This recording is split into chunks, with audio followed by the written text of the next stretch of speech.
I was on a late night walk one evening, and I stumbled upon a trail that I never knew existed. I go on walks quite frequently, mostly around my neighborhood. Sometimes I like to explore different areas that I haven't seen before. A few miles away from my house, there's a nice park that I like to visit sometimes. It's quite a large park, and I'm sure there are more trails than I even know about. As I was walking around, I noticed the opening of a trail that I have never seen before. It really piqued my eye, so before you know it, I was exploring the new trail. It was later into the evening, probably just after 7 o'clock, and because of that, I really wasn't planning on going too far. The park had a curfew, and plus I didn't really want to be in the woods by myself late at night. After a little while of walking, I sort of ventured off of the trail, and I started exploring a whole new area. I must have walked over a mile, and that was when I realized that it was probably time to turn around and go home. I was losing daylight by the minute, and I really didn't want to get lost out there. But just before I turned around, I noticed a cabin to the left of me, in the distance. I don't know why or what compelled me to walk over to the cabin to take a better look at it, but I'm really glad that I did. However, this night was by far the most terrifying night of my life, and what happened was something that you would see straight out of a horror movie.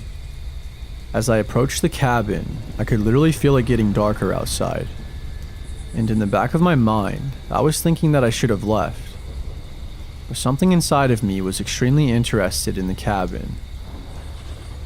I began to wonder just how far I'd walked, because I thought I must have been on private property by now. This park that I'm talking about isn't a campground or anything either. It's quite literally just a park. Now, I have been going to this park since I was just a small child, and I never knew there was a cabin out here. It was the last thing I expected to see. At first glance, I couldn't tell if it was inhabited or what was going on with it, because it looked like it hadn't been maintained in years. I walked around the cabin, all while keeping my distance to at least a good 20 feet, just in case there was someone inside or around the area. Out of nowhere, though, I heard a really loud sound that sounded like someone was pounding on something. It spooked me at first, and I almost ran away. But I decided to take a few steps closer to try and find out where it was coming from. I made my way to the back of the cabin, and I saw a girl who was around my age in the basement of the cabin, banging on the window and screaming for help. I could barely understand what she was saying, but I got the gist of what she meant. I could pretty much tell right away that something was horribly wrong. I ran over to her immediately, and I tried to get the window open, but then she looked at me with an even more frightened look in her eyes, and she put her finger up to her mouth. I picked up pretty quickly that she was telling me to be quiet. I realized that I wasn't going to get that window open, and I also realized I had to act fast. So I took out my phone to call the police, but I wasn't getting service. My heart started to flutter as I didn't know what to do. I got as close as I could to the window, and I wrote on my phone in my notes app, and I asked her if she was in danger, and she shook her head yes. Then I asked if she knew if there was anybody else in the cabin or around the property at this exact moment in time, but she shrugged her shoulders, implying that she had no idea. I told her that I was going to get her out of there and to stay calm. I ran around to the front of the cabin, and as quietly as possible, I tried to open the front door. Of course it was locked, but I at least had to try. I then walked around the whole perimeter of the cabin, and I tried to open each of the windows, but they were all locked as well. My heart started beating faster and faster the more time went on, and as my anxiety was peaking, because I really didn't know what to do. I ran around the woods, and I was looking for something that I could use to smash one of the windows open. After a few minutes, I came across a pretty large stone that I thought would do the trick. I ran back over to the girl, and I showed her the stone, and I told her to back away so I could try to smash the window open. I then threw the stone as hard as I could at the window, and it shattered the glass completely. She immediately jumped up and I grabbed her hand to try and pull her out, but it wasn't working because the window was just too small for her to fit through. So that's when I did the unthinkable and I faced my fears head on. I went around to the side of the cabin and I shattered one of the main windows with the same stone. I peeked my head inside a bit to make sure there was no one there, and to my liking, I didn't see anyone. I then jumped through the window as quick as I could, and I grabbed a knife from the kitchen area just in case. I then investigated each room thoroughly, and it didn't seem like anyone else was there. I rushed my way to the basement and I found the girl. Somebody had her locked up down there, all by herself, in a 5x8 foot cage, give or take. She was half naked and had a bunch of bruises all over her body, along with scars and dry blood as well. There had been a man who had been keeping her hostage down there, starving her to death and abusing her, physically, emotionally, and even sexually. She even told me that the man had been forcing her to take an absurd amount of drugs like LSD and methamphetamine. I then looked around the basement trying to find something that I could break the lock with that was on the outside of the door. I eventually found a sledgehammer and I took it and I was able to pry the lock open with it. I immediately ran to the girl, but she was so dehydrated and starved that she could barely even walk. I got her upstairs and I put a pair of shoes on her that I found by the front door and I helped her put them on. We moved as fast as we could and headed straight for my car. We had a long walk, so it was going to take us a while, especially with her limping and me having to carry her. As we were making our way down the front porch, we heard a car in the distance. By now it was getting dark and we could barely see, but Emily, the girl that I was rescuing, said that it was most likely the man who kidnapped her. I didn't want to challenge that or find out for myself, so we continued walking. He was approaching us now and we had to move fast. Otherwise, he was going to see us.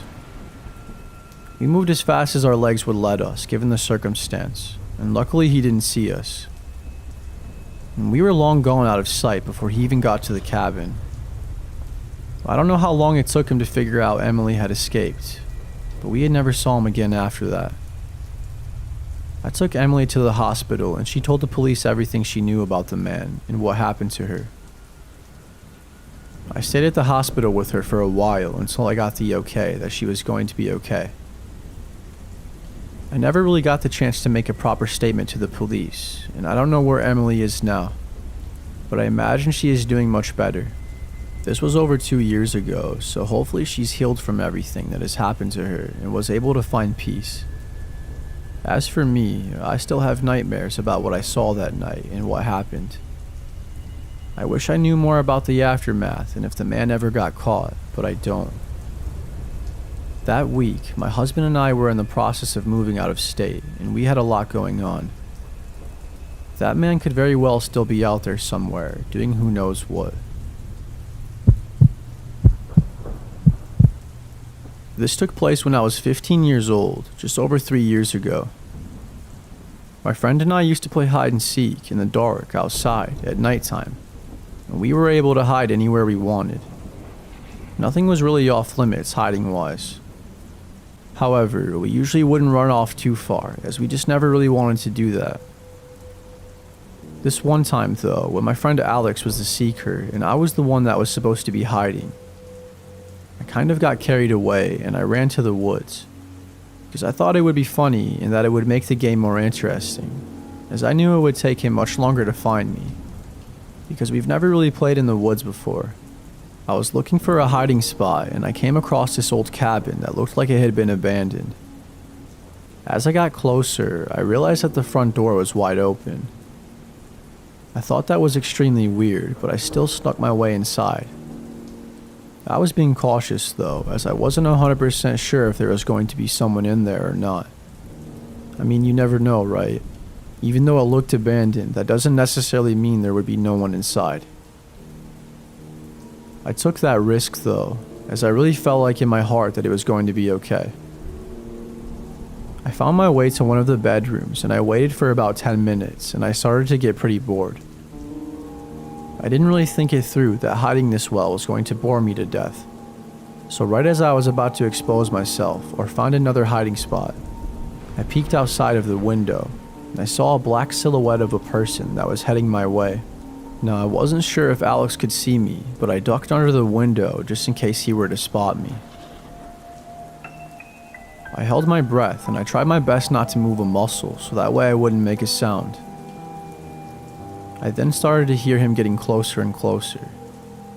I could hear the sticks and leaves beneath his feet crunching with every step he took, until eventually it sounded like he was right next to the window. Then all of a sudden, out of nowhere, I heard the loudest pounding sound I've ever heard in my life.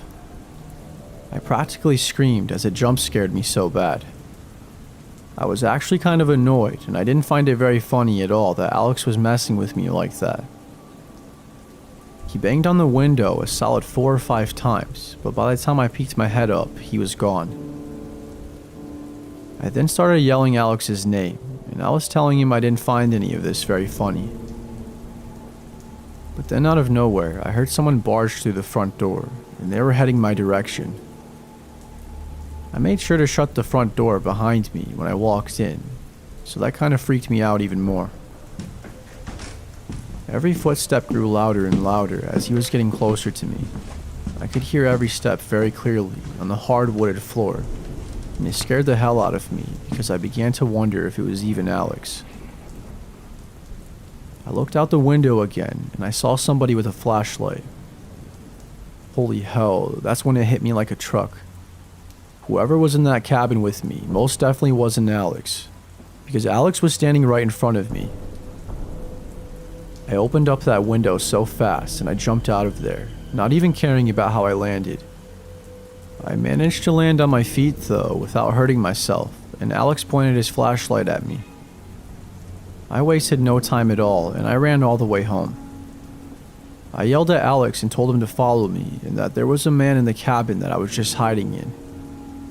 I'm not sure if he was a random man or if it was the person who owned it, but I didn't care, I was gone. Alex thought I was messing with him at first, I believe, because it took him a second before he started to run with me. Alex later confirmed that he thought I was joking at first until he saw the man for himself, staring out of the same window that I was hiding by in that room. The man had his head poked out of the window and was staring at him.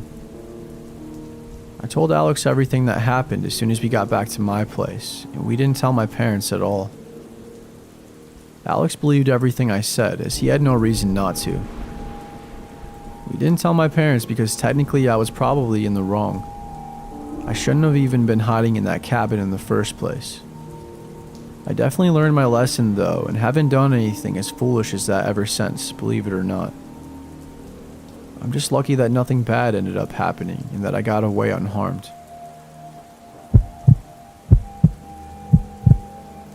This took place in Colorado in the late 90s when I was a teenager in the middle of winter. My family and I lived in a cabin deep in the woods. When I say deep into the woods, I mean the nearest store and house was at least a 30-minute drive from our cabin. It was probably around 10:30 at night, and my father worked night shifts, so it was just my mother and I. It was just a usual night until things started to go horribly wrong. We were finishing up with dinner and my mom was cleaning off the table and she asked me to do the dishes, so of course I did. I was waiting for the cold water to get warm, and that was when I noticed the outside light turn off. My reflection in the window, along with the light being turned off, made it incredibly hard to see, but I could see something that looked like a face, and whoever or whatever it was staring right at me. I was absolutely stunned, but I cleaned the fog off the window with a rag to try and take a better look. By the time I moved the rag away from the window, there was an extremely bright light shining directly at me. I squinted my eyes and I looked away for a second because it kind of hurt my eyes. Then all of a sudden the light turned off, but I could see whoever it was in the distance looking at me still. Then my mom put the rest of the dishes in the sink, and I snapped out of it. I stepped away from the window and my mom asked me what was wrong. I told her what just happened and that there was somebody out there who was staring at me, and that they shined a flashlight in our window. She didn't seem to believe me at first, but I reassured her that I was being serious, and how I was confused how she didn't notice the flashlight when whoever it was shined it at me. She must have had her back turned or something. My mom literally thought I was joking, so she didn't even care to look. When I felt safe enough to do so, I walked back up to the window and looked outside. But there was nothing there. They were gone. That made me feel slightly relieved, but then all of a sudden, the doorknob started making this rattling sound, as somebody was trying to turn the doorknob to open it. My mom screamed, and we both grabbed a small kitchen knife. Then they started pulling on the door even harder, as well as kicking the door. And it was apparent that they were clearly trying to break in. But we couldn't have been luckier, because my dad showed up in the nick of time. Apparently my dad's boss let him off work early that night, and if it weren't for that, I think my mom and I would be dead. I'll tell you why here in a second. As soon as my dad pulled into the driveway, the man took off, but my father showed no mercy. My dad literally shot him with his Glock 19 5 times and hit every shot, and the man died within minutes. After we were sure that he was dead, my father took us all up to the police station so we could make a report and give them our side of the story. My dad walked away scot-free and didn't get in an ounce of trouble whatsoever.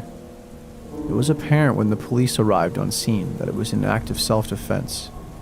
The man was on our property trying to break in and also had a handgun in his pants that he had concealed, along with a very sharp and a 6-inch long knife. He also had mace and handcuffs. I really don't like to think about what his plan was because it disturbs me very much. I'm just happy that my dad showed up and that he did what he did before anything happened.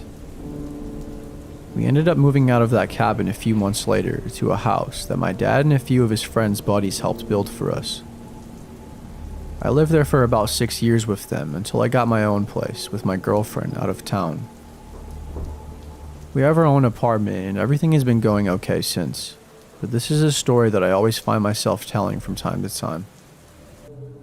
It was the middle of summer and my parents had left for the weekend to go to our house in Cape Cod. It's about a 2-hour drive away, so it's no big deal for them to leave me alone for a few days. My mom had made some pulled pork and pasta for me to heat up to eat whenever, and I had some money if I wanted to order a pizza. Things were all good, and the first night I was alone, I stayed up till 3 in the morning playing Xbox, so I woke up really late the next day. I checked my phone when I woke up, and I saw it was a little bit past 1. I had made plans to play some street hockey with my friends at about 3, so I threw myself out of bed and stumbled into the shower. I take really long showers, so when my parents are gone, I go mental. I was in there for about 45 minutes on my phone, scrolling through Reddit and Twitter and whatnot, when I heard one of the doors open. The bathroom is directly up the stairs from the back door, and the door is pretty loud when it opens and closes. Same with the front door. I immediately froze, since obviously I was supposed to be alone. I waited for about 2 minutes, trying to hear anything else. I figured it was just the wind, or maybe my parents were home early, so I turned off the shower, wrapped my towel around myself, and slowly walked down the stairs to check it out. Even though my house is old as shit, and each step on the stairs makes a super loud creak, I still took my time and tried to be as quiet as possible. I probably took 45 seconds walking down all 12 of those stairs. So when I get to the second to last stair, right before I could see around the corner into the kitchen, I take a little breath to compose myself. In my mind, I knew I was probably being stupid and dramatic. There obviously wasn't anything in the kitchen. There's no way I wouldn't have heard another noise, and there's no reason for them to still be in the kitchen, even if there were burglars or something in the house. After sort of mentally chastening myself for being such a wuss, I sort of chuckled to myself for being so stupid, and I just normally walked the last 2 stairs and turned the corner into the kitchen. Standing about 2 feet away from me in the middle of my kitchen is a man staring straight at me perfectly still, with a massive smile across his face. The thing I remember most vividly wasn't his face or his smile, but his arms. They weren't just at his side. He held them in the most strange, abnormal position I've ever seen. They were where one would normally hold their arms, but he had rotated them to the point to where they were almost completely reversed, as well as lifting them up and a little bit behind himself. It's hard to explain what I mean. I don't know why I remember this so much, but it's just the most demonic, abnormal position I've ever seen. Honest to God, I think I almost had a heart attack right there. Looking back, I can realize how creepy this situation was, but in the moment I just took a step towards him and I punched him as hard as I could in the jaw, sort of half slapping and pushing him towards the ground. The second I connected, I beelined it up the stairs, dropping my towel in the kitchen with my heart beating out of control. I sprinted into my room and I locked the door behind me. I quickly put up a chair against the doorknob. Almost without thinking, I also immediately called 911 and, nearly in tears, I told the operator what happened. As I sat on the floor of my room, in practically the fetal position, staring at the door, praying that a cop would be here as soon as possible, I noticed the light coming from the gap between my door had stopped. The guy was standing outside of my door. There's no words to describe the feeling I had. I was paralyzed with fear, watching the shadow across the bottom of the door shift in different ways. I stayed balled up, staring at the gap, praying the man would go away for what seemed like an hour. All the while, the 911 operator was asking, "Hello, sir, are you there? Hello?" But I didn't want to make a noise.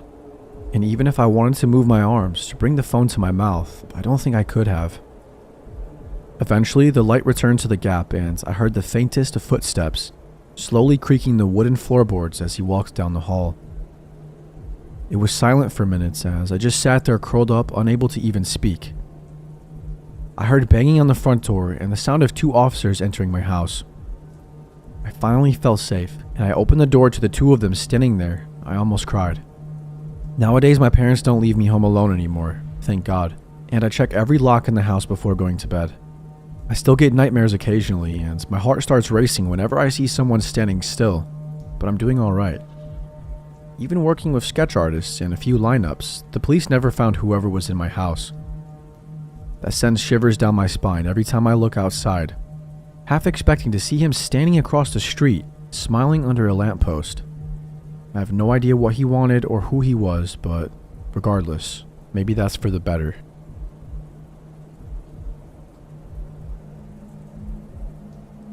This happened several years ago when I lived with my ex-boyfriend. So we had been living there for roughly 1 month when this event occurred. My ex was out with work colleagues and I was home alone. I spent the early evening watching TV and eating takeout. A couple of times I heard some strange noises, but whenever I would try to zone in on them to figure out what the hell it was, it seemed like it would stop. It got later into the night and I decided to go upstairs and use the computer for a little while before heading to bed. At this point in time, we hadn't had our phone line installed, and I was still on a pay-and-go phone, which had run out of credit. I basically had no way to communicate with anyone while I was in the house for the night. So I'm sitting in the bedroom with only a small table lamp on that barely forms a glow while I'm typing away on my laptop, when I started to hear weird noises again. It started as a light rattling noise, and like really faint, to the point where I had to strain to hear if I was really hearing it or imagining it. I shut my music off and I tried to figure out what it was. I went into our bedroom and looked down to the front door, but nobody is there. We had a small yard with a high brick wall and a solid wooden gate with nothing to cast any light. But from what little I could see, there was nothing out back either. I sat back down and I switched the music back on. I would say about 10 minutes later, I hear this very eerie screeching sound like metal on metal, again very faint, as if whatever was making it was trying desperately to be quiet. I was getting more than a little freaked out by this point, so I went into our bedroom to retrieve this heavy iron rod that we found in the back of the built-in wardrobe. I didn't switch on any lights as I didn't know what was going on, and I didn't want to alert any possible intruder to my location inside the house. Remember, I had no way of calling anyone, and I was getting more than a little concerned that someone might actually be in my house.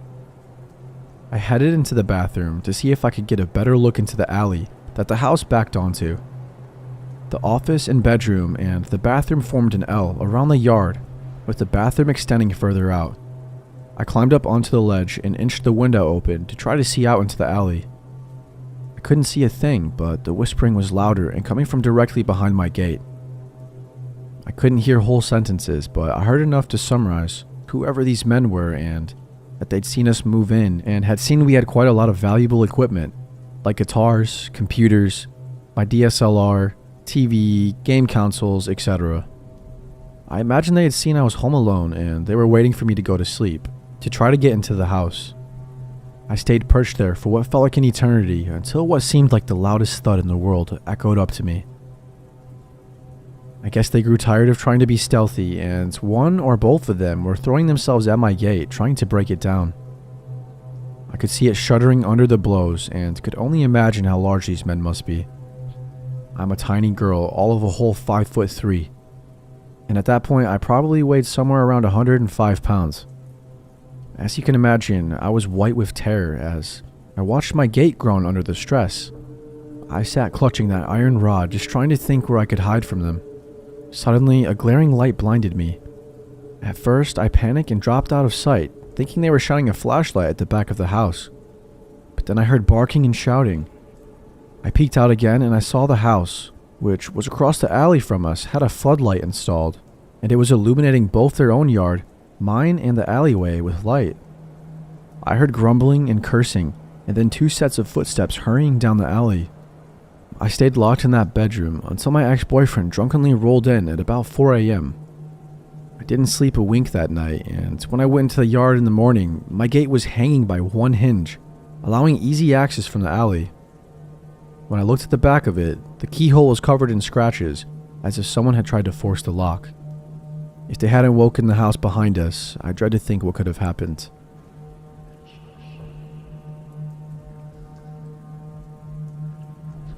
This happened well over 10 years ago, so I will try my best to describe the events accurately. One of my childhood homes had a balcony that was attached to both my mother's bedroom and mine, via big double glass doors in each one of our rooms. Next to the balcony are 2 trees. One I used to often climb up and down from the balcony. This balcony faced out to the street. I was a 13-year-old girl at the time of this story. One night, when my brother and mother weren't home, I was reading in bed with a very dim reading light. I heard what sounded like something moving in one of the trees outside, but this didn't worry me as possums and bats are common in our area. Now I had thin curtains covering the glass doors that separated my room and the balcony.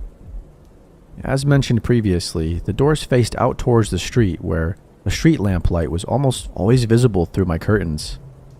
Shortly after hearing the tree rustling noises, I see a shadow slowly move past the doors, at which point I immediately turn off my reading light and freeze like a deer in headlights.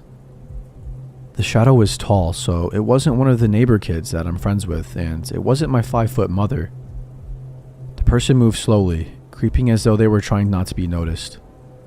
They wouldn't likely be able to see into my room, but I could see them thanks to the streetlights behind them, creating a dark silhouette. They moved past my doors out of sight, and I sat there unable to move, or even think about what to do, other than be absolutely still. That is until I heard another sound. The sound of someone trying to open one of the glass doors. My mom's door to the balcony. I didn't know if she had locked them or not, but I wasn't taking any chances. I moved as quickly and as silently as I could to the bedroom door and locked it. I listened for what the person was doing now, and they were still jiggling the glass door handle, but it sounded like the doors weren't opening. I felt relief, like this person couldn't get in surely. All I had to do was wait for them to realize that, and then they would leave, right? Well, I heard light footsteps move back along the balcony to my set of glass doors, till I saw his shadow stop directly in front of them. Again, I froze, knowing he couldn't see me. He didn't know I could see him though. I saw a shadow of a hand reach up to my door handle and my heart stopped. Had I actually locked those doors myself today? I mean, I was out there earlier, what if I forgot? The seconds leading up to him grabbing the handle felt like an eternity. But thankfully, when this person tried to open the door, it did not open. It was locked. I sighed such a sigh of relief. I was worried he had heard it. After this, he began pacing the length of the balcony. I didn't have a mobile phone, as my mom thought I was too young to have one yet, and the landline was at the other end of the house. but I was too scared to take my eyes off of this person, even to call for help. I was silently crying with tears falling down my cheeks as I internally prayed that they would just leave. Then I heard him stop moving. He then said, "I could just break the glass, you know." Before I could even process this, I saw car headlights turn around the corner of my street and then stop at our property gate. My mom was home. The person on the balcony moved out of sight and I heard a loud thump as they jumped off of it. When my mom came inside, I was hysterical and I was barely coherent in telling her what happened.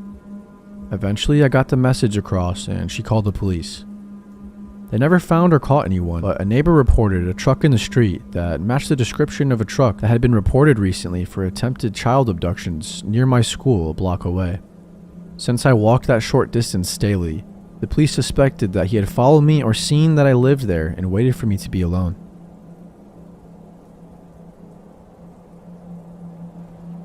Years ago, when I was 11, I was staying home alone with only my little brother who was 7. At that time, it was about 9 p.m., dark and pouring rain, and we were reading in our room right next to the front door, with a big window and open blinds. That's when I hear the front doorbell ring, followed by knocking.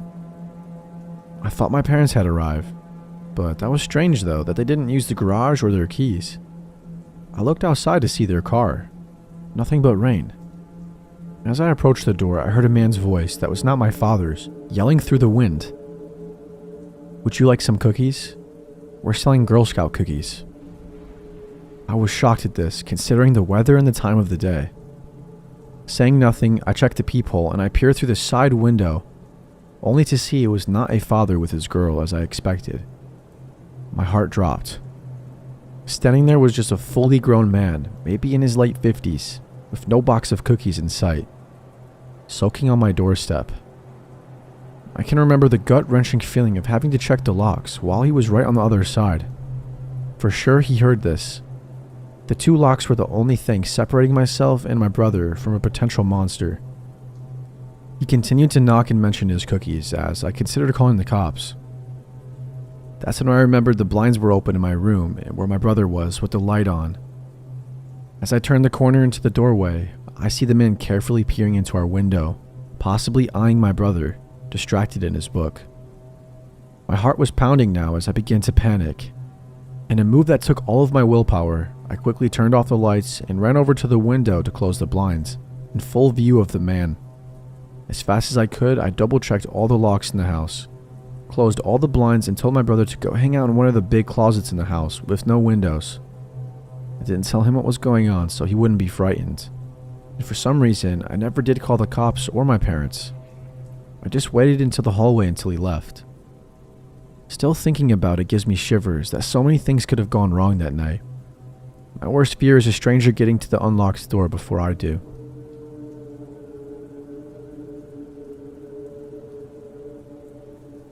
So I've had quite a few bad experiences with strange people in my house.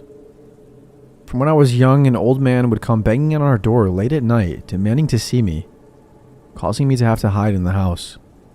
Or once when a man came knocking on our door late at night with a knife, because he mistook our house for my neighbor's.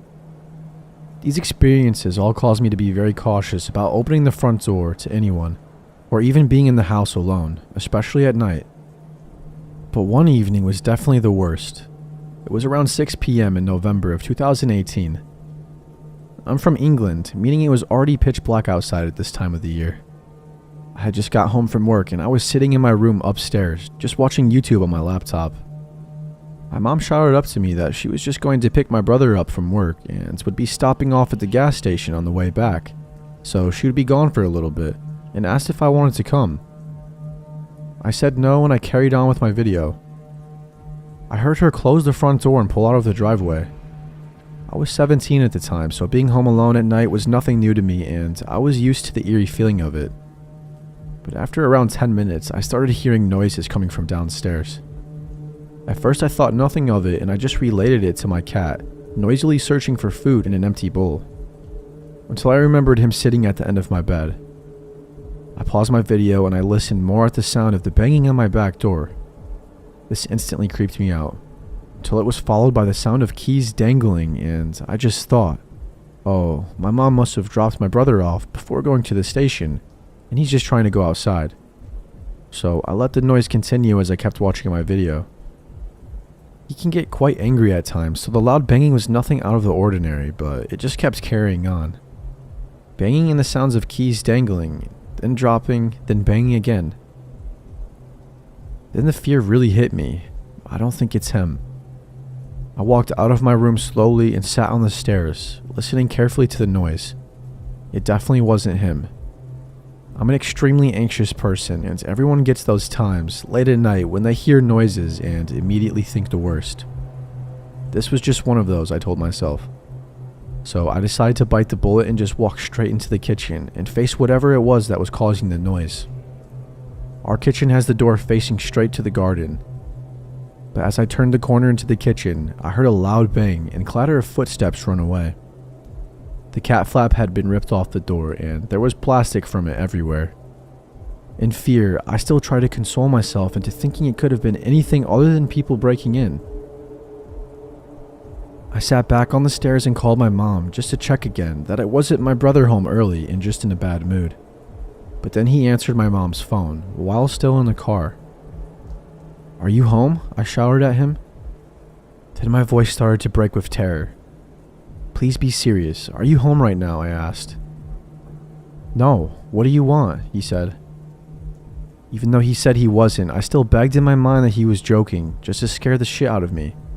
But he heard how scared I was and began to worry. I explained to him what happened and he started to scream at me to call the police. He's never been the protective type, but I could tell now he was really worried and told my mom to rush back home straight away. While calling for the police, I tried so hard to stay calm. I told them exactly what was happening as I hid back in my room with the door tightly locked. Then I heard talking and the banging of doors downstairs again. They were back. I bursted into tears to the dispatcher out of pure fear, and I sat on the phone for what felt like forever until my mom, brother, and police all pulled up at the same time. Everyone charged through the house to the back door, and we instantly saw what they had done. The people saw the keys to the back door on the side in the kitchen, took a broom from outside, broke it in half on the door handle, got the broom through the cat flap, knocked the keys off the side, and pulled them through the cat flap. Although out of pure luck, as they broke the broom in half, they also managed to snap off the door handle, making it completely impossible for it to be opened from the outside. Otherwise, they would have gotten in, no questions asked, and I would have been sitting quietly in my room, completely oblivious. It was clear afterward that they had been watching the house for a while, waiting until the exact moment that they saw my mom's car pull out of the drive. I'm not sure if they knew I was there alone or not, but I know that after they initially saw me and ran away, they made a choice to come back. I was on a week-long hunting trip, and I was staying in my uncle's cabin in the dead middle of winter. It was a long day, and I was about to head back to the cabin shortly. It had been snowing lightly on and off all day, but out of nowhere the snow picked up very quickly and turned into a very dense snowstorm. It was getting late, and I had a long way to walk back to the cabin, and I was honestly terrified. Because it felt like every minute that passed by, the storm was getting worse and worse. It was almost a miracle that I saw a light up ahead. It was a really bright light, but it shines dimly from where I could see, just enough for me to notice it. As I got closer, I soon realized it was another cabin. My adrenaline instantly sparked, and I was happy to have found potential shelter. I would have had to walk miles upon miles in that blizzard to get back to my uncle's cabin, and I would have been screwed. I thought for sure I would have found myself lost in the blizzard searching for my cabin had I taken that route instead. Knowing what I know now though, and with what happened to me, I wish I would have just manned the fuck up and found my way back to my cabin. But I could barely even see what was in front of me, and ultimately that played a huge part in the final decision of me trying to get in contact with whoever was inside. I was just hoping my luck wouldn't have run out completely. What was the chance this guy was actually going to be a serial killer or something like that? I convinced myself that shelter was worth the risk. I approached the cabin and I knocked on the door.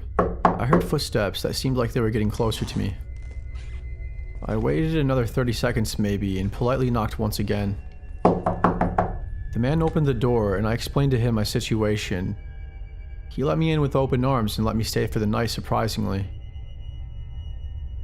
I told him I would be gone first thing in the morning. This guy kind of gave me the creeps, but being totally serious here, I wasn't that worried about it. People out here were known for being that way. Not necessarily creepy, but I could sense he wasn't the extroverted type, let me just put it that way. He barely spoke to me at all. He gave me a pillow and told me I could sleep on his couch in the main room. I tried making small talk with him, but that didn't go very well. I didn't want to bother him, so I thanked him once again for letting me stay, and I told him I was going to try and get some rest. I laid my head down on the pillow and I was getting ready to relax. The man was now standing behind me, so he was completely out of my sight. I was waiting for him to walk away, but he stood there for a good 30 seconds or so, and he didn't make a sound. I thought that was kind of weird, but still, I didn't think much of it. Then he turned the light off over the sink, which was the only light that was still on in the cabin at the time. I figured that meant he was finally going to lay down as well, but I was wrong. He walked away towards his room, and I started to doze off within minutes. What the fuck was that? I sat up so quick that I almost threw myself off of the couch. I looked back and all around me, but it was pitch black. I couldn't see a thing. "Everything all right back there?" I asked. But there was no reply. To which I then stated, "Alright, good night then." I was genuinely starting to get anxious, and I started to rethink my decision of staying there. Convinced myself that it was nothing though, and that I should just try to fall back asleep. I finally fell asleep maybe 15 to 20 minutes after that, and I have no idea how long I was out for, when all of a sudden, I awoke to the guy on top of me. At first he was literally only just laying on me a long ways. His body was stiff as ever. I awoke within seconds and I tried to get him off me. He was much stronger than me though. He then started choking me and smelling me, and like smelling my hair and touching my face. He even tried to kiss me. I managed to headbutt him, which in turn gave me just enough time to gain the upper hand and throw him off of me. I ran for the door immediately and I forgot. Shit. Just as I was about to leave, I realized I couldn't leave without my gun. I turned back around to grab it, and there he was pointing my own rifle at me. I was close enough to him and fast enough that I managed to duck and weave and disarm the man. He was a bit older, and that gave me the confidence to do what I had done. I hit him with the butt of my rifle and I ran out the door. It was still snowing out really bad, but I could tell that it lightened up just a bit. It was a long night and it took me hours to find my cabin, as I had to walk at least 2 miles. And that's if I took a linear path to the cabin. I was walking around aimlessly for quite some time, just winging it, in 7 to 8 inches of snow in the middle of the night, with a snowstorm clouding my vision on top of that. I later found out from the police that the person who owned that cabin had mysteriously disappeared years ago, and no one has owned it since. That legit gave me shivers when the officer told me that. That guy was going to kill me. The scariest thing about it is, I don't think they caught the guy yet either.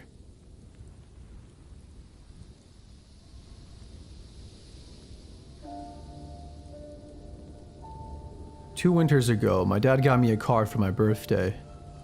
Not only was it new, but it was also my first car. I had just gotten my license a month prior, and my father felt that I earned it. I was really excited, but the only problem was that we had just got hit with a really bad snowstorm. Literally the same day, the day of my birthday. So obviously that meant I wasn't going to be able to do any driving anytime soon. Until the snow at least cleared up a bit anyways. I was really bummed out about the snowstorm, but I was thankful for the car. Skip ahead to that same night, I was sitting in my room, and I was pondering the decision of taking my new car for a spin. I almost convinced myself to do it, but I knew my dad would kill me if he found out that I snuck out and drove without his permission, and especially with how shitty the roads were. The roads were absolutely horrible, and I knew it was a bad idea, so I decided against it. Fast forward to the next night, I had been telling all my friends about my car and how excited I was. My friend Eric ended up asking me if I wanted to hang out that night, but I told him I couldn't. He later stated that he really wanted to get out of the house because I guess his dad was being shitty again or something. I don't want to get into this part too much, but basically from what I understand, Eric's dad is a horrible person that has been physically abusing him for years now. Eric said his dad had another drunken outburst and practically begged me to pick him up, so I did. After all, I wasn't going to leave my friend there all alone and not do something about it. I made my way out to the car and I had to sneak out my bedroom window. As I was driving down the road, along the way, I noticed an old man in the middle of the road. I could barely see him because it was snowing quite heavily and I didn't have enough time to stop because the roads were so icy. But I had no choice other than to slam on my brakes in a panic because I was about to hit the man.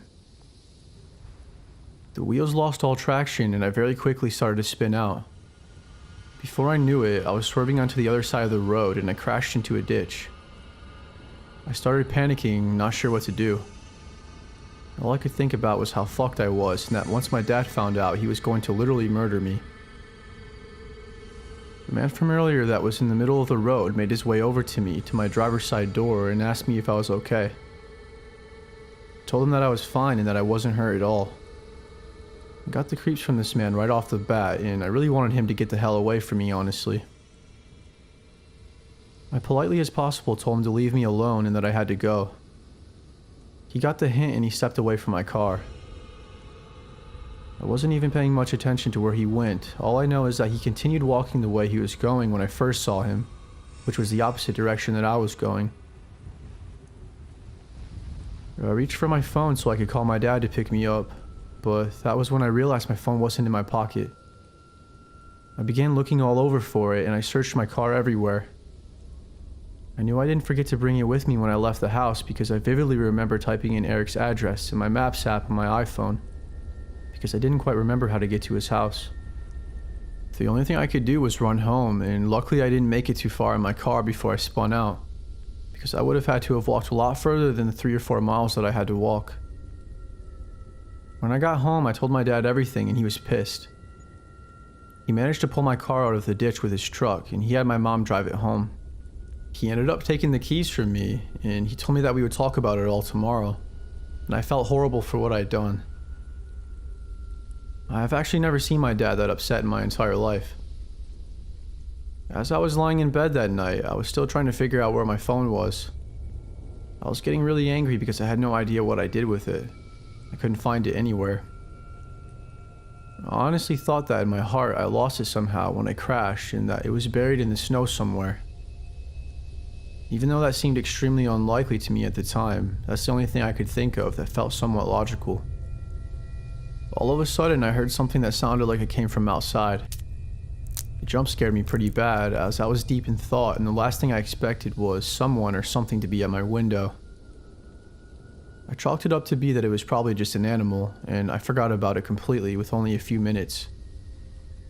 I wish I wouldn't have let my guard down so fast though, because maybe, just maybe, things would have went down a lot differently than they did that night. All of a sudden, I heard a knocking sound that right away I could tell came from my window. I turned my head and looked over at the window so fast that it hurt my neck. There was a guy standing there a few feet from the window outside looking in. I couldn't tell who it was or what he looked like because it was too dark.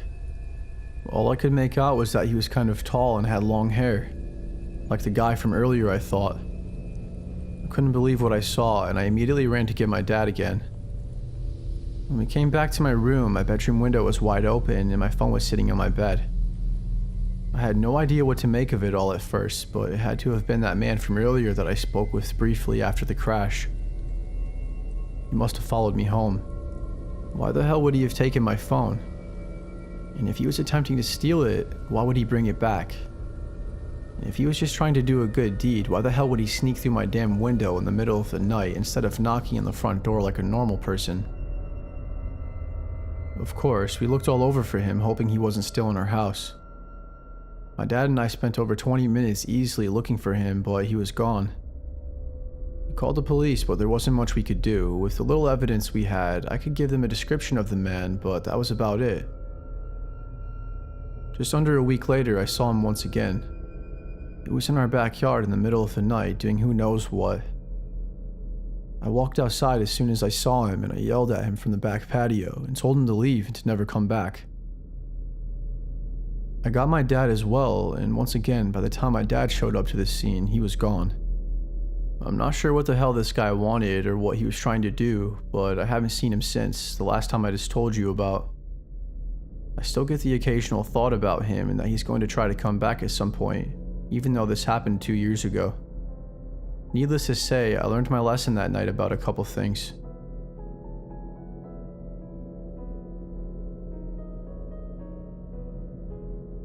Just a couple of years ago, I was going on a long road trip for work. I used to go on these trips often in my old job, but recent events ultimately led to me getting a new job. The roads were horrible, and if it weren't for work, I wouldn't have been driving. The snow was only getting worse, and it was only getting later and later into the night. I decided to stop at a nearby hotel that was up ahead, a few exits down on the highway. Hopefully the roads will be clear in the morning, I thought. Or at least better than they are now. When I arrived, I went to the front desk and I told the worker I needed a room for the night. I paid for it and I made my way to the room. I was thinking about going to sleep because after all, I was exhausted from driving all day, but at the same time, I felt like I needed to move around. I had been driving all day like stated previously, so my body was sore from sitting in the same position for hours on end. If you have ever drove for a prolonged amount of time, then you would know what I'm talking about.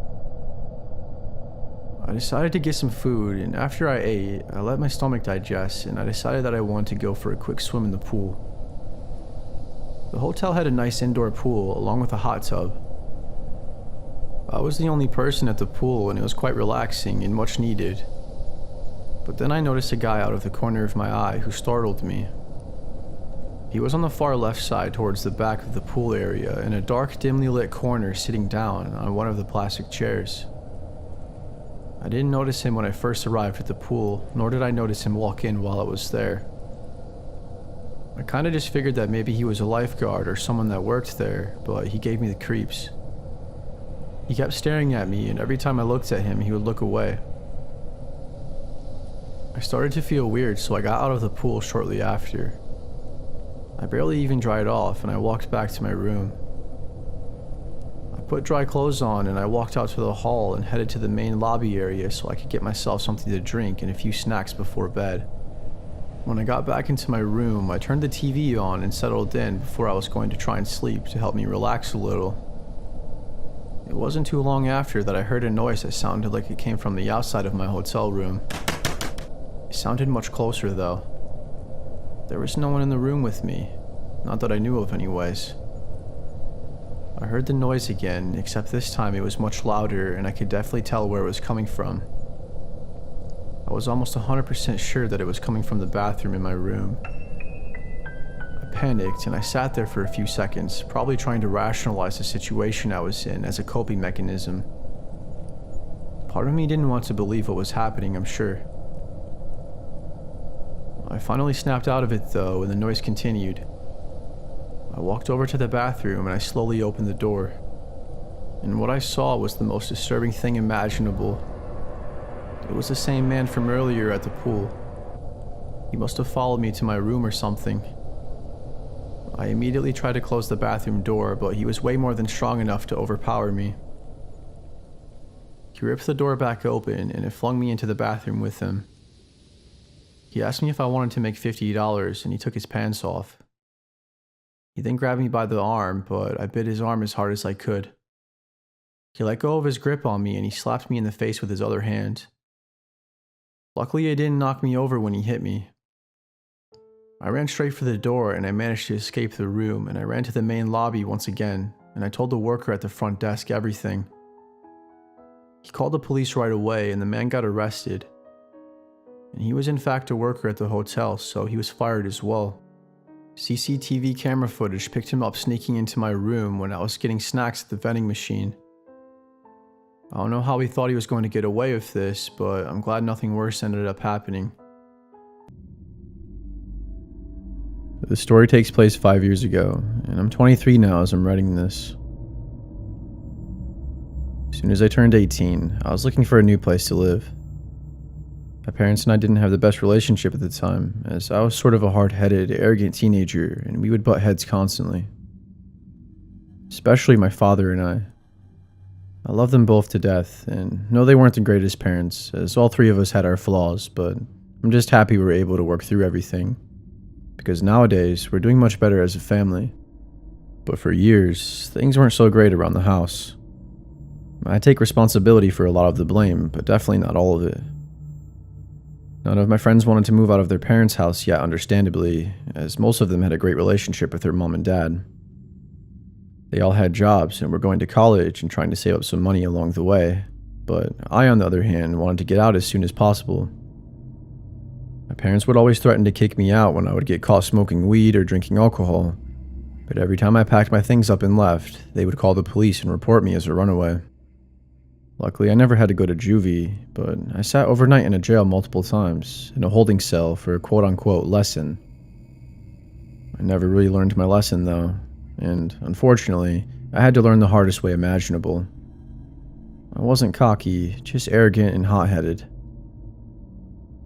So since I didn't know anyone who wanted to be roommates with me, I took a leap of faith. I looked on Craigslist in hopes I could find a cheap place for rent. Stumbled upon a decent but small-looking house that said it was renting for $550. Now that almost seemed too good to be true. I knew there had to be a catch, but I was interested in all the details, so I reached out. When I called them, the lady didn't answer, so I left a voicemail. A short while after, I received a text with the time to come and check out the house and talk to her in person about everything. She wanted me to come that night, so I did. When I arrived, she went over everything with me, and it all seemed to be good so far. I was actually pretty excited about having a place all to myself. She didn't have me sign any sort of papers or anything, though. All she asked was for a small deposit fee, which I managed to scrape up. She said I could move in the next day as long as I had the deposit money. I showed up the next morning to the house, and I met with her so I could pay her. After that, she gave me the keys, and I unpacked my truck and took off. I had some other things I had to do that day. Plus, I had to go back to my parents to load the truck up with a few more things. When I got back to the new rental, it was around 8:30 p.m. As I was rolling up the driveway, I noticed the lady's car was still there. I was really skeptical about that and slightly uncomfortable. When I walked in, she was sitting in the living room on my couch watching TV. What the hell are you doing here, lady? Not trying to be rude, but what the heck is going on? I asked. Oh, I'll be staying here for a while until I can get my own place, she said. I looked at her like she was crazy, and I was absolutely puzzled. Nowhere in our agreement did she mention that we would be roommates. I asked her how long she planned on staying, and she said only a few days. I was very uncomfortable with this, but I was just so tired and overwhelmed that I accepted it and I just went to my room. I fell asleep shortly after laying down, and that was my worst mistake. I was creeped out by this woman who was pretty much a stranger staying in my new house, but I didn't know what choice I really had. She was at least 65 years old though, so I knew if she tried anything crazy, I would be able to defend myself no problem. Plus, I locked my bedroom door so she couldn't try anything on me while I was sleeping, just in case, you know. About 30 minutes after falling asleep, I woke up to some music playing out in the living room. I got out of bed and I asked her if she could tone it down and that I was trying to sleep, but all I got from her was a blank stare. She turned the music down a tad but didn't say anything. I managed to fall back asleep, but what I awoke to was the most creepy and terrifying thing that has ever happened to me to this day. There was a knock on my door. At first, it was very light. Hello, what do you want? I'm trying to sleep, lady. Timmy, wake up, she said. Dinner's almost done. You don't want to make mommy upset. After she said that, I felt this chill run down my neck to the bottom of my back. My name isn't Timmy, so I knew something was wrong with this lady. As a matter of fact, my name is nothing even close to that. I was so stunned that I didn't even say anything. I was hoping she would just walk away and leave me alone. Less than a minute later, she started banging on the door with both fists closed relentlessly, all while screaming at the same time. Let me in now, I swear to God. If you don't, it will be the last of you, boy. I was scared she was going to get the door unlocked somehow, so I scooted the dresser across the room and I moved it in front of the door. I then grabbed my phone and opened the bedroom window and jumped out and ran straight to my truck and drove off. I never even looked back once. I didn't know at the time, but a few weeks later I found out that her son went missing and they ended up finding his dead body. Eileen was the lady's name, by the way, and she was pinned for the murder of her son. There was loads of evidence that she poisoned him. They found him buried in the rental of that backyard. Her son's name was Timmy. I don't know what the hell is wrong with her, but she's seriously so sick in the head. I don't know if she really thought I was her son or not. Maybe she was trying to relive the whole situation again and trying to murder me or something, but it's hard to say. Or maybe she's so insane that she actually thought I was her son. It feels like a fever dream talking about this even now. This woman was batshit insane, and I'm 100% convinced that if I ate the food she made for me that night, that I would be 6 feet under just like Timmy.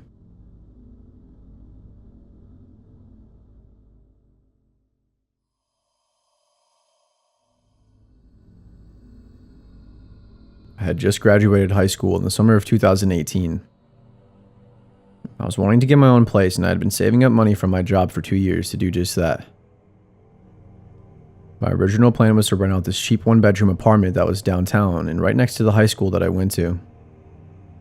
I had like 5 friends that I knew that were already living there, so it was the perfect place.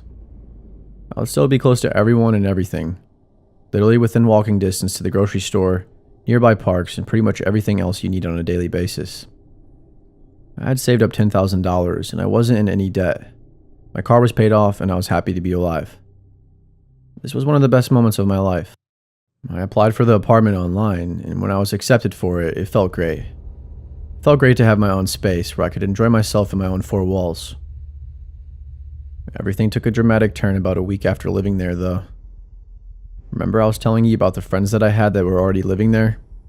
Well, Aaron and Rob, who were 2 good friends of mine, actually lived in the same building as I did, but on the 3rd floor, just 2 apartments above me, where I was on the 1st floor. They came over a few times and we hung out for a bit. Nothing too crazy at first. That is, until they broke the ice.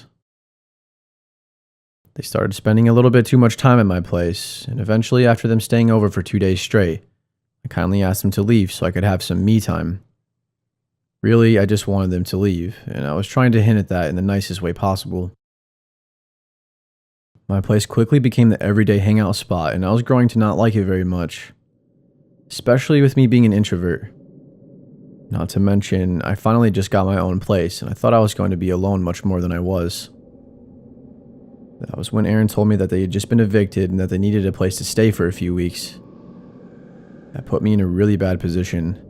I didn't want to push them out into the streets, and they sort of tugged on my heartstrings a little, and so I basically told them that they had 2 weeks. Well, 2 weeks turned into 4 weeks, and then 2 months. I guess you can say I was kind of a pushover with a big heart for people, especially my friends. Turns out that they weren't really my friends all along, though, and just using me for a place to stay. They didn't respect me or my wishes at all. Every day they would have random people over and be loud as hell until 1 a.m., smoking and drinking with a bunch of random chicks every night. We even had the cops called on us multiple times. I'm honestly lucky that I never got evicted. Eventually, I got sick of it one night when I was trying to sleep. I had already asked everyone to quiet down multiple times, and they were completely ignoring my wishes, so I stormed out of my room and I kicked them out. Every single one of them, including Aaron and Rob. It took me like 20 minutes to actually get them all to leave, but they finally left after I threatened to call the police. I was relieved that they were finally gone, but they left me with a huge mess. I decided to pick it all up in the morning as I was just super tired. I woke up at the ass crack of dawn, at about 6 a.m. with a pounding headache. I walked out of my room wearing only my boxers and rubbing my eyes trying to wake myself up, when all of a sudden, I jumped to oblivion. Aaron and Rob were sitting on my damn couch. "What the hell are you doing, bro?" "Get the hell out of here," I said. "We're not going anywhere. Will you just chill?" "Jeez," Aaron said. I didn't even have it in me to argue with them, so I pulled out my phone right away and I started to dial 911. The Cops showed up, but of course, they ran away before they got there. I knew they let themselves in with the spare key that I originally gave them when they first started to stay with me, and they still had it. Huge mistake, I know. I really hoped that would be the end of it all, even though I knew deep down that it probably wasn't. I really had no way of keeping them out, so I did what I thought would work best. I put a huge barricade in front of the door in case they tried to come back. Around 10:30 p.m. that night, there was no sign of them whatsoever. I had just started to forget about them finally, and I got lost into this movie I was watching when all of a sudden, I heard the front door jingle. Oh my effing god, I thought to myself. Not again. When are you two knuckleheads going to leave me alone? At this point, I was worried for my safety, so I called the police again and I ignored Aaron and Rob at my door. Hey bro, let me in. We're sorry man, please. It's really freaking cold outside. We won't mess it up this time. Just let us stay this one last night and we'll be out of your hair for good. There was something so off about them apologizing. It felt so fake, and I got this really bad feeling inside of me. I knew better than to believe that shit though, so I sat and waited for the police. Thankfully, they showed up quickly and actually arrested them both. What's disturbing is what they got caught with in their possession. The drugs were sort of normal for them, but they had been caught with roofie drugs, not just weed. Also handcuffs, an illegal firearm, multiple knives, and a bondage rope, and a few other potential torture devices. I literally dodged a bullet that night by not letting them in. I got a restraining order put out on them, and my apartment changed the locks for me. I really hope they weren't planning on doing anything to me that night. But man, I don't know. The odds don't seem in my favor. At this point, they seem like potential future serial killers. There's something not right about that. I'm more of the nerdy type that likes to focus on school and sports, but sometimes I would indulge in the drinking with these guys. But ever since that night, I swore I'd never touch alcohol ever again. It's left a bad taste in my mouth ever since.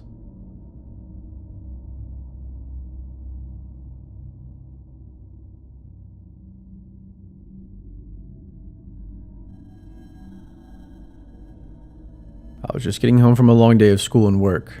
It was 9 o'clock at night, and right off the bat, when I walked into my apartment, I noticed that it smelled foul. I immediately walked over to Ryan's room, who was a good friend and roommate of mine at the time, to see if he knew what the smell was. I knocked on his door and he didn't answer. That was weird, because he was always home and he always answered the door when I knocked. So I lightly tapped on the door again and said, "Hey bro, you in there? You awake?" But again, there was no answer. I really felt like barging through, I can't lie to you, but I held back the urge as I wouldn't want the same thing done to me. A couple hours passed and the smell grew more intense. I blew Ryan's phone up, hoping for a response, but he never replied with a single text. I must have called 5 or 6 times, and every single time it went straight to voicemail. This was extremely uncommon for him to do. Before I get into this story any further, I'd just like to add that this really isn't for the faint of heart, and I'm putting a trigger warning for this. So you can't say you weren't warned beforehand. A few more hours passed by, and the smell grew even more intense. It was absolutely wretched, and it started to seem like it was coming from Ryan's room. At this point, I didn't care if he was in there or not, and I didn't care what he was doing. I was determined to get to the bottom of the damn smell. "Ryan, if you're in there, I'm coming in there," I said. Right after I said that, I turned the door handle. I tried to open the door, but of course it was locked. I grabbed a bobby pin from the guest bathroom and I picked through the lock. After messing with it for some time, I opened the door and I was met with one of the nastiest smells you could imagine. I'm talking 20 times as bad as the original odor. It smelled so bad that the odor was practically leaving a stench trail straight to the closet. Horrified, I walked over to it and I opened it up, and what I was met with was next level insanity. I couldn't believe what my eyes were seeing. There was a garbage bag with an animal leg sticking out of it, and maggots everywhere. It had to have been sitting there for weeks. I about threw up on the spot. I didn't know what kind of animal it was at the time, but it seemed to be a dog. I don't care if I seem like a pussy for this either, because that's just not right. So I called the police immediately and I snitched on my friend, or whatever you want to call it. I explained the whole thing to the dispatcher and the cops showed up within 10 minutes. They went into the closet and they found that it indeed was a dog. It was a beaten to death pit bull with its head nearly completely decapitated. I couldn't watch them haul the dog out without bursting into a panic. I'm a huge animal lover, so it really tore me up to see that poor pup like that. We waited for Ryan to hopefully show up for at least an hour, but he never showed. So the police took off and they told me to give them a call if he showed up. I said screw that though. I wasn't staying in that apartment for another second. What's crazy is, I've never talked to him ever since after that. I blocked him on everything and took all my shit out of the apartment the very next day, and I broke my month-to-month lease. I have no idea where Ryan is or where he ended up. Talk went on around town that he wound up missing, but I could give a shit less to be honest. That scumbag deserves what's coming to him 100%. I'm glad I barged into Ryan's room when I did though, because what if I didn't? What if I would have found out what he had done while he was there? Would he have tried to kill me too? They put a warrant out for his arrest, I believe. I hope they find the son of a bitch. You really never know someone, do you? He was a lifelong friend of mine up until this very moment. I'm talking from first grade to senior year. It still bewilders me thinking back on everything even now. It's hard to believe that the Ryan I knew was capable of something like that. He was sick mentally.